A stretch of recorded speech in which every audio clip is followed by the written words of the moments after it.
Hi guys! Welcome back to my channel. Hope you're all well. And today I'm going to teach you how to make a workstation on a budget.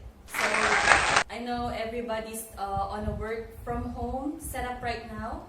And there's also a lot of students who are having their classes at home.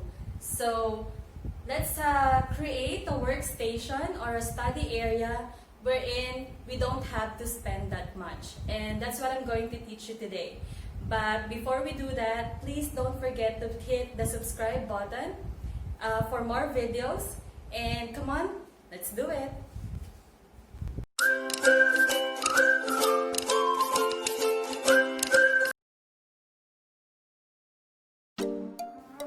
For this project, I chose to use some old Legos from my son's toy box.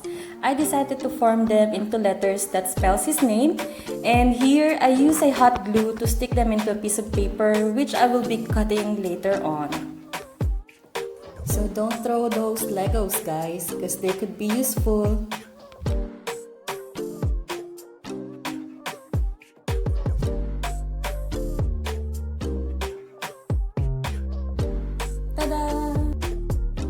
So for this next project, I decided to cut some old cardboard to create a frame, and then I inserted a piece of bond paper inside and paint some words to inspire and some palm leaves as an additional design.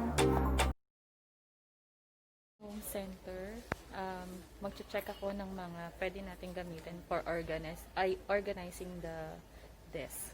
So, join me.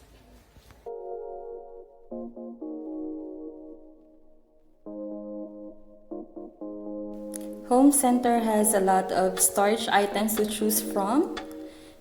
And for this project, I'm actually thinking of... there's a lot of nice things. Oh, I like this one. Yeah, we'll just get this. For this setup, I decided to use this old table in the room. I place my laptop here. Then I brought in all the letters that I made earlier and some double-sided tape. Then I put all the letters on the wall. Also the frame that I made earlier. And then here's the storage that I bought from Home Center. I will put his notebooks inside the storage box. Here it is, all set up.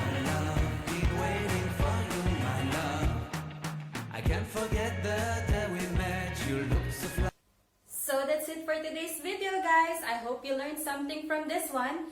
And if you like this video, please don't forget to give us a thumbs up and share it to your friends so they can learn something from this video. And also, please don't forget to click the subscribe button. So see you on my next video. Bye!